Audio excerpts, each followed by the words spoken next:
Look at the men around you, not the ones on screens, the real ones. The men standing in line at the store, the men sitting alone in traffic, the men scrolling on their phones in a quiet room, waiting, without even knowing it, for something to finally happen to them. Something has changed.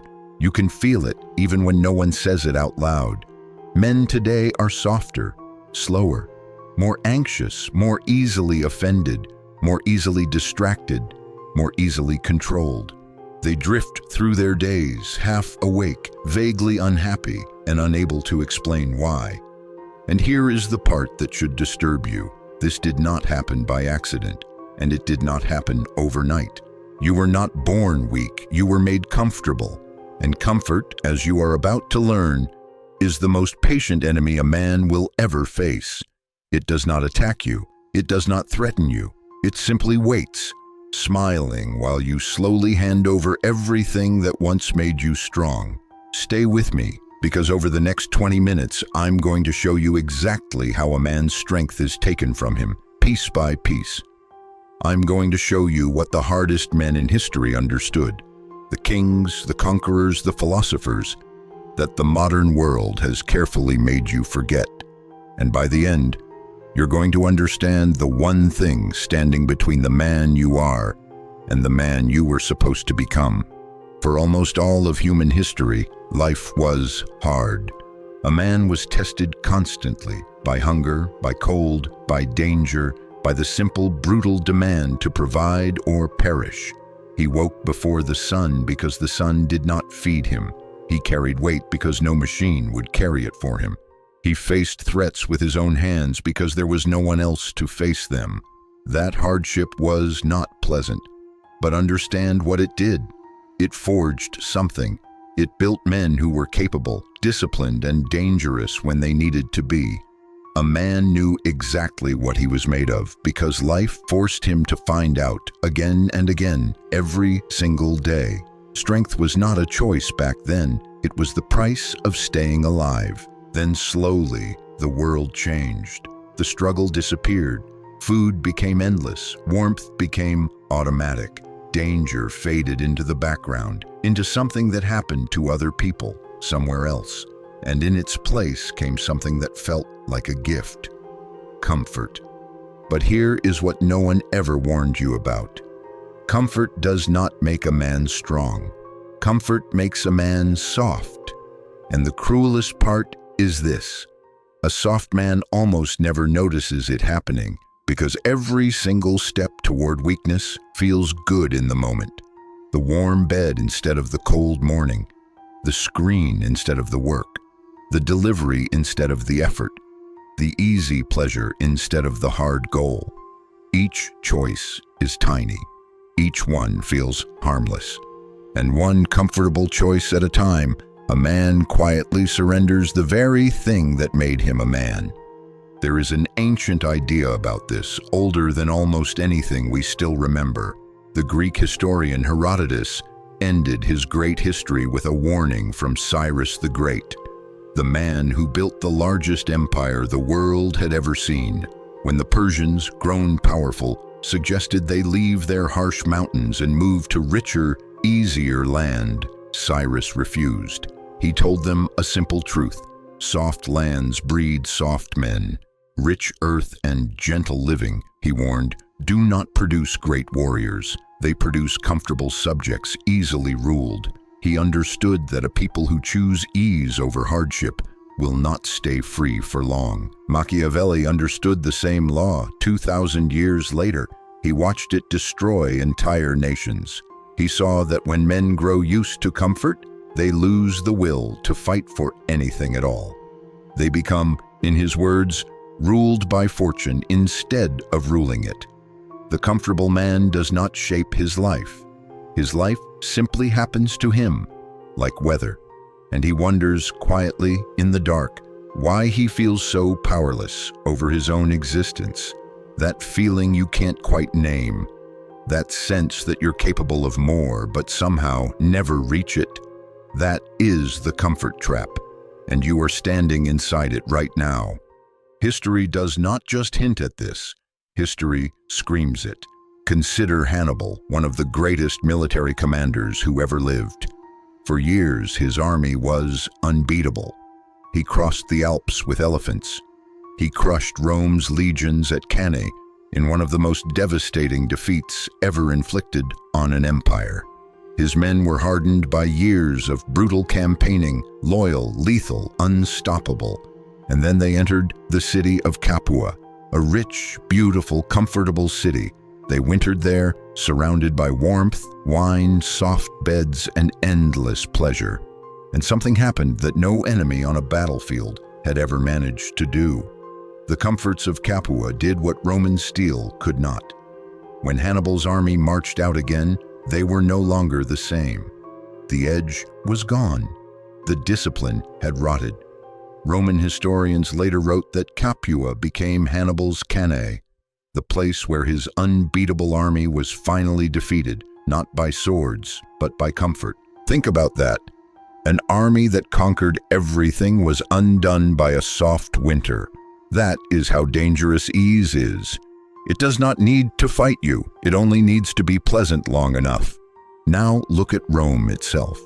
At its height, Rome was a civilization of disciplined, hardened citizens, soldiers, builders, men who endured. But as the empire grew rich, something shifted. The citizens stopped fighting their own wars and paid others to fight for them. They were entertained into passivity. The poet Juvenal mocked his own people with a phrase that still cuts today: bread and circuses. Give the people food and entertainment, he said, and they will trade away everything else, their power, their virtue, their freedom. Without even noticing, a people kept fed and distracted will not revolt. They will not even rise from their seats. Does that sound familiar? Food delivered to your door, endless entertainment in your pocket, a civilization of men fed and amused into silence. And then there is Sparta, the opposite. The Spartans understood the law of comfort so deeply that they built their entire society to defy it. They deliberately made life hard. They trained their boys through hardship, hunger, and discomfort on purpose because they knew that softness was the death of a warrior. They chose struggle when they didn't have to. And for centuries, they were among the most feared men on earth. The pattern across all of history is brutally clear. Hardship builds men. Comfort dissolves them. Every great power that rose through discipline eventually fell through luxury. And the men of those falling empires never saw it coming because the fall felt so good the entire way down. You are living through the most comfortable era in human history. Never before have men had so much ease, so much pleasure, so little struggle. And by the iron law of history, that should terrify you. Now understand something important. Your weakness is not simply a personal failure. It is in large part a product. It was manufactured. And once you see how, you can never unsee it. Think about the world you actually live in. Every screen you own is engineered to capture you. Every app is designed by teams of brilliant, highly paid people whose entire job, their only job, is to keep you scrolling, watching, tapping, consuming. Every notification is a tiny hook, carefully crafted to yank your attention away from anything that might actually matter. This is not a conspiracy theory. It's simpler and colder than that. It's business. Your attention is the product being sold to advertisers, and a distracted, dopamine-soaked, comfortable man is the perfect customer because he will never, ever stop reaching for the next easy hit. You are not the user of these machines. You are the fuel. So ask yourself honestly, and don't flinch from the answer. How many hours a day do you give away to a screen? How often do you reach for your phone the instant you feel the smallest flicker of boredom or discomfort? How many times have you sat down to do something that mattered and then vanished into a feed for hours, looking up to find the day gone and nothing built? That is not freedom. That is a leash, a long, invisible, comfortable leash. And the most dangerous part is that it feels like a free choice, right up until the moment you try to put the phone down for a single day and discover that you can't. Here is the law underneath all of it. A man addicted to comfort is a man who can be controlled, because whoever controls what you crave controls you. The man who needs the next hit of dopamine, the next scroll, the next easy pleasure, has handed the controls of his own mind to whoever supplies it. He thinks he is choosing, he is being steered, and the modern world has gotten extraordinarily good at steering men. It has learned to make weakness feel like rest, distraction feel like a break, and surrender feel like self-care. The trap is not crude. It is beautiful. It is comfortable. That is exactly what makes it so effective. There is one place where comfort shows its damage most clearly, and a man cannot hide from it: the body. For most of history, a man's body was forged by use. He walked for miles. He lifted, carried, built, fought, endured. His strength was not a hobby. It was simply the byproduct of living. A man's body told the story of a man's life, and that story was usually one of effort. Now look at what comfort has done. Men sit. They sit for work. They sit for entertainment. They sit while machines move for them and screens think for them. The modern man can go an entire day, an entire week, an entire year, barely challenging his body at all. And the body, sensing it is no longer needed, does exactly what nature designed it to do. It softens, it weakens, it fades. This matters far more than vanity. Your body and your mind are not separate. A weak, neglected body breeds a weak, anxious mind, low energy, poor sleep, restlessness without strength, a nervous system marinating in stress with no physical outlet. The man who never tests his body physically loses something psychological as well. The deep, primal confidence that comes from knowing he is capable, that his body will answer when he calls on it. This is why training is not optional for a man trying to escape the comfort trap. It is foundational, not for the mirror, for the mind. When you lift something heavy and refuse to put it down, when you run until your body begs you to stop and you keep going, you are teaching yourself a lesson far bigger than fitness. You are proving to yourself that you can choose discomfort and survive it, that you can suffer on purpose and come out stronger, that your will is greater than your weakness. A man who has reclaimed his body carries himself differently. He stands straighter. He speaks with more weight. He fears less because he has voluntarily faced difficulty and won. The iron does not lie, and it does not flatter. It simply asks a man, every single session, are you strong or are you soft? And it forces him to answer with his actions. The comfortable man avoids that question his whole life, and his body answers it for him anyway. There is a second poison, quieter than the first, and in many ways more corrosive. Modern men are starving for approval. They have been taught from the time they were boys to seek permission, to be agreeable, to never make anyone uncomfortable, to measure their entire worth by how others react to them. They were rewarded for being pleasant and punished for being difficult, until pleasing others became their deepest instinct. So they perform. They post a photo and wait, refreshing for the likes to climb. They say something and scan the room for nods of approval. They chase the attention of others, and especially the attention of women, as if that attention were proof that they exist at all. Their sense of self lives entirely outside themselves, in the hands of people who barely think about them. And this is where so many men lose themselves completely. A man who needs validation will bend his entire personality to get it. He becomes whatever he believes will be accepted. He hides his real opinions. He laughs at jokes he doesn't find funny. He agrees with things he doesn't believe. He chases people who don't respect him because winning them over feels, for a moment, like winning back his own worth. He is not living his life. He is auditioning for it every day in front of judges who never asked him to perform. But here is the brutal law underneath it all. The more a man seeks approval, the less he is given. People can smell desperation from across a room.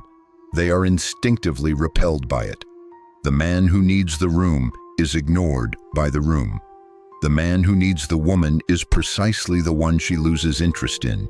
The man who needs to be liked by everyone earns the quiet contempt of all. Why? Because need is weakness, and weakness repels. Respect flows toward the man who does not require it. Attraction flows toward the man who is not begging for it. The world gives most freely to the man who needs it least, and it withholds, almost cruelly, from the man who is desperate. Machiavelli understood this 500 years ago when he wrote that it is far safer to be feared and respected than to be loved by everyone. Not cruel respected, because the man who must be liked by all is owned by all. Every person whose approval he needs holds a small piece of his soul. But the man who can stand alone, genuinely indifferent to whether he is approved of, possesses something no one can take from him. And paradoxically, that is the man the whole world finally turns to respect. Let's talk about chasing, because nothing exposes a weak man faster or more painfully. A man who chases, who pursues what does not value him, broadcasts his lack of worth with every single move. He sends the second text before getting a reply to the first. He lowers his standards to keep someone barely interested. He rearranges his entire life around a person, an opportunity, an outcome that was never truly his to begin with. He confuses his desperation for devotion and calls his weakness love. And the harder he chases, the faster it runs from him. This is one of the oldest and most merciless laws of human nature. What is freely available has no value. What chases is never chosen. The hunter who sprints at his prey, arms flailing, screaming, goes home empty-handed every time, because he has frightened away the very thing he wanted by wanting it too obviously. Picture it. A man who texts a woman who has gone cold again and again, each message more anxious than the last. A man who keeps showing up for friends who never show up for him. A man who pours himself into a job that would replace him in a week, hoping his desperation will be mistaken for value. In every case, the chase doesn't pull the prize closer. It pushes it further away and strips the man of his dignity in the process. The hardest truth a man can learn is this: you do not rise by chasing, you rise by becoming. When a man stops chasing and starts building, his discipline, his body, his mind, his mission, his wealth, his purpose, something strange begins to happen. The very things he once chased begin to turn back toward him, not because he wants them more, because he no longer needs them at all. He has become a man worth moving toward, and the world responds to that the way it always has. The willingness to walk away is the foundation of all of it. A man who cannot leave anything is a slave to everything. The job he cannot quit owns him. The relationship he cannot end controls him. The approval he cannot live without rules him. But the moment a man becomes genuinely willing to lose something, the woman, the deal, the friendship, the approval, he can no longer be controlled by it. His standards become real because there is now a consequence behind them, and people feel that instantly. They always have. Stop chasing, start becoming, and watch the world reorder itself around the man you turn into. Here is the most comfortable lie of all, the one that has buried more potential than any other. The lie of someday. Someday I'll get in shape. Someday I'll start that business. Someday I'll fix my life, master my discipline, become the man I know I could be. Tomorrow, next week, when things calm down, when the time is right. Comfort loves someday because someday lets a man feel like he is going to change without ever requiring him to change right now. It gives him the comfort of the intention without the discomfort of the action.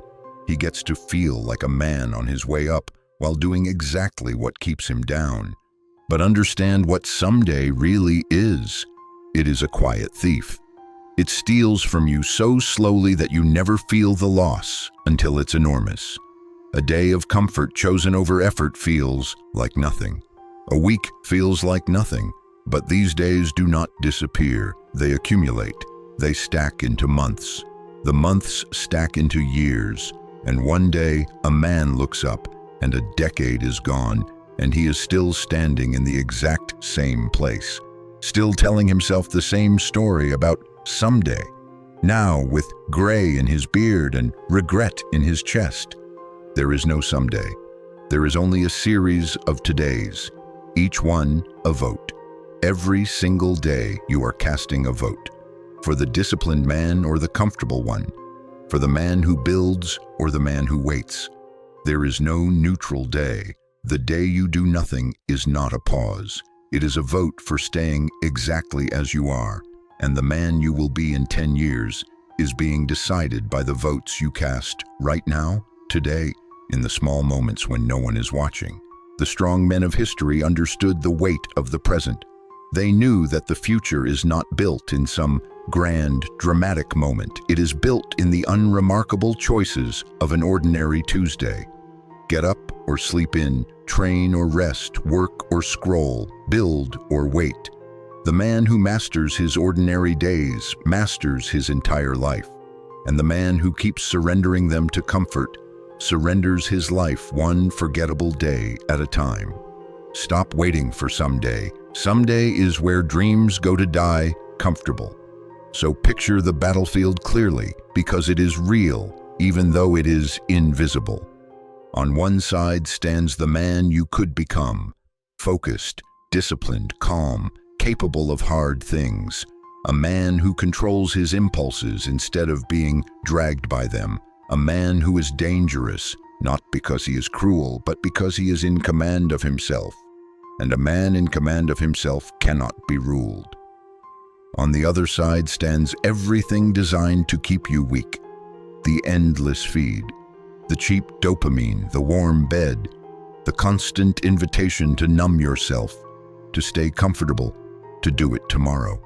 And worst of all, the voice inside your own head, the one that sounds reasonable, even kind, that whispers, relax, you've earned it.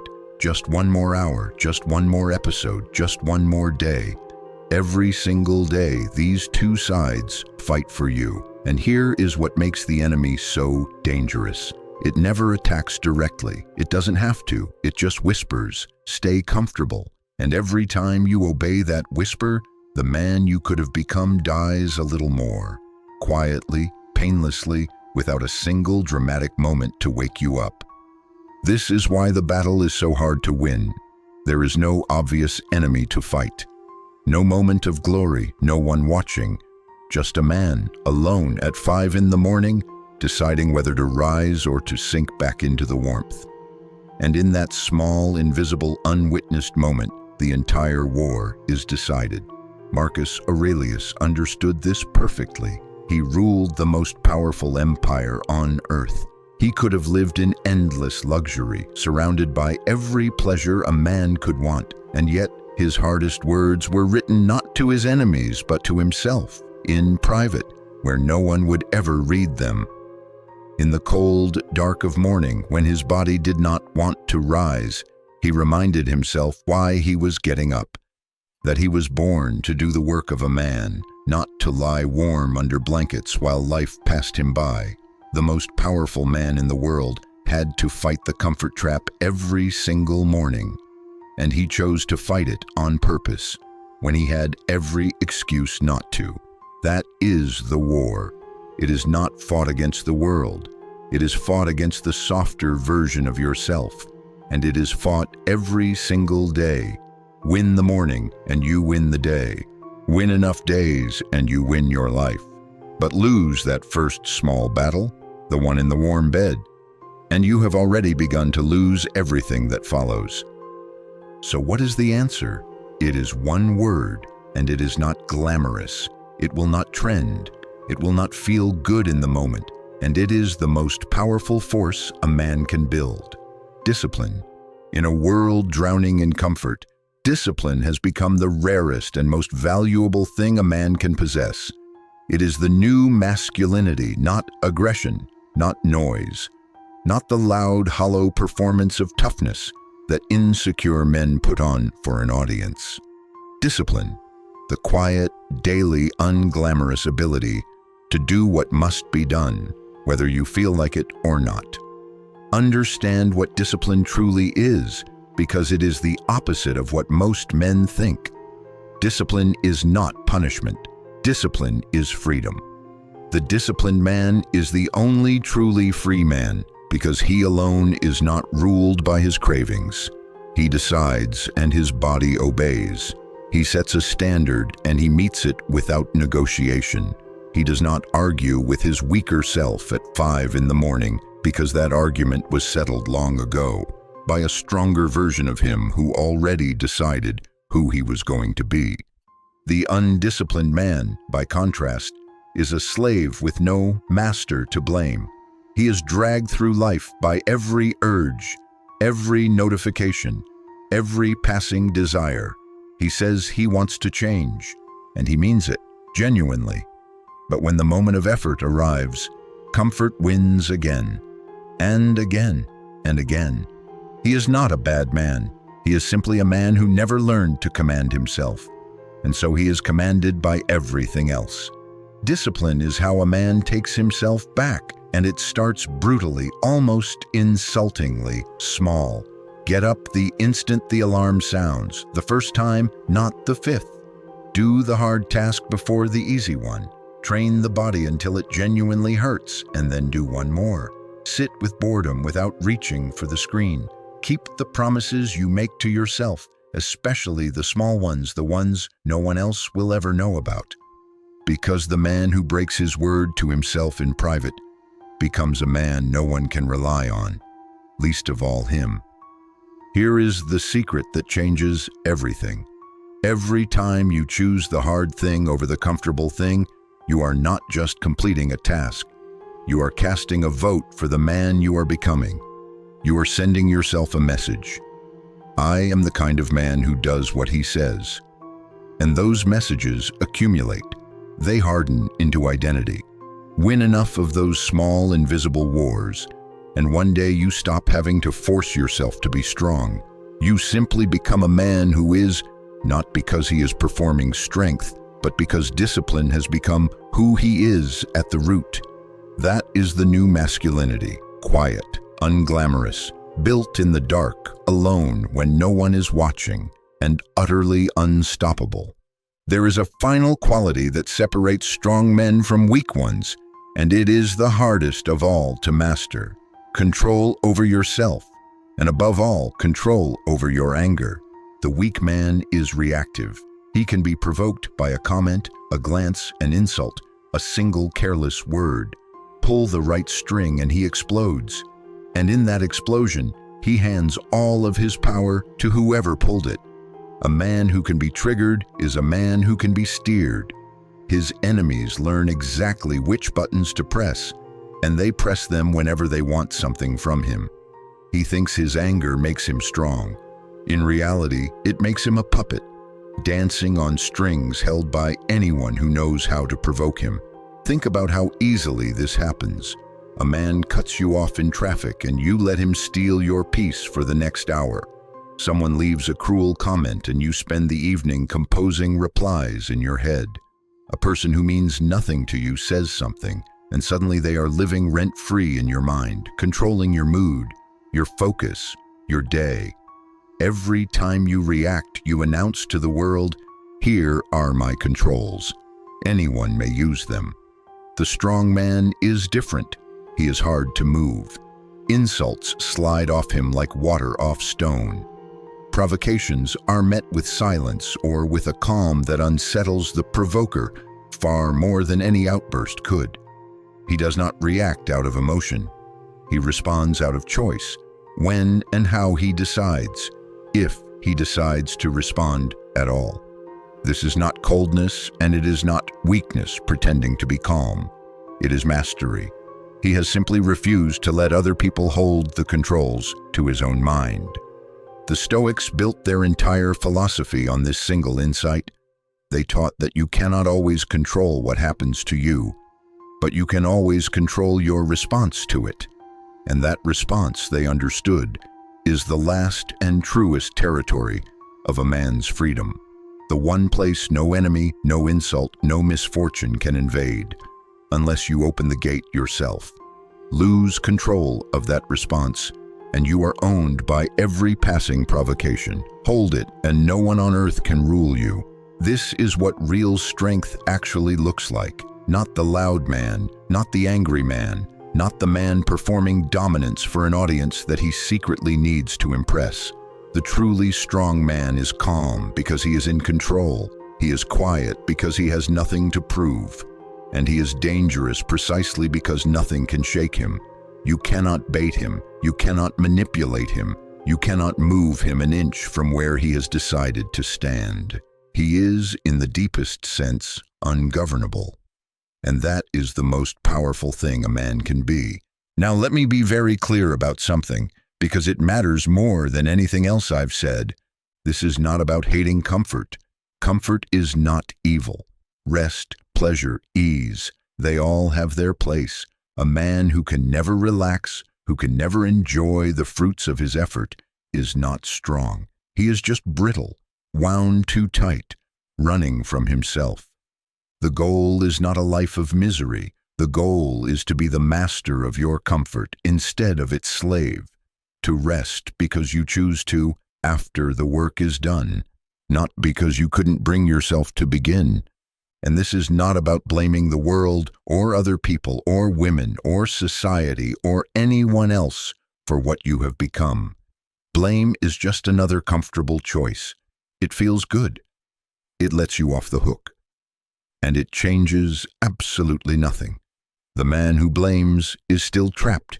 He has just made his cage more comfortable by decorating it with excuses.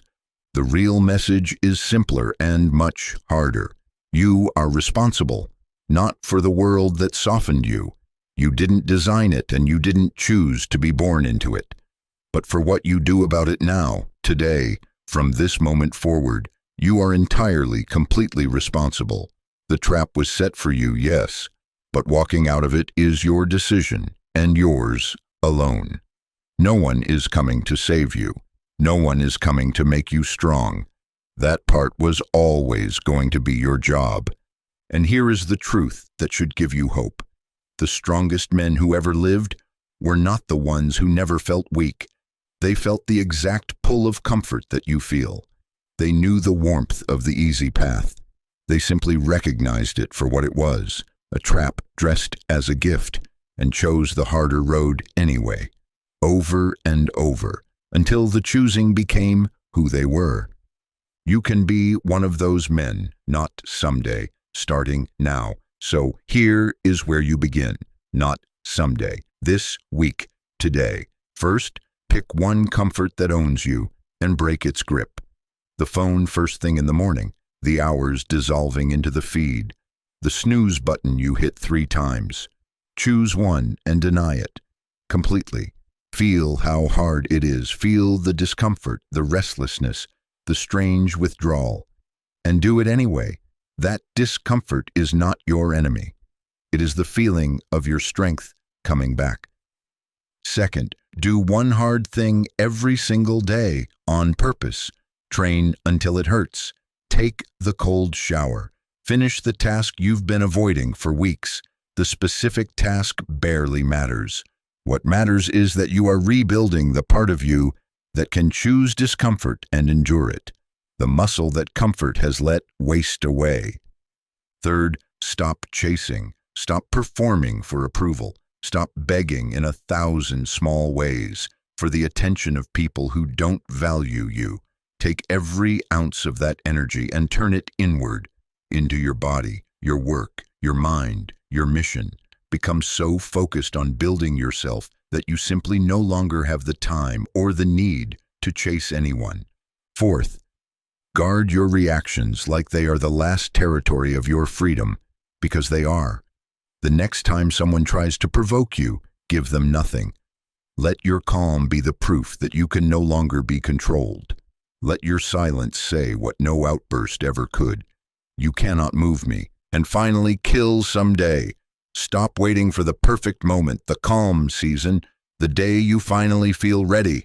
That day is not coming. There is only today, and the vote it casts, cast it well. None of this is easy. It was never meant to be. The easy path is the one that brought you here. Soft, distracted, vaguely unhappy, wondering where your strength went.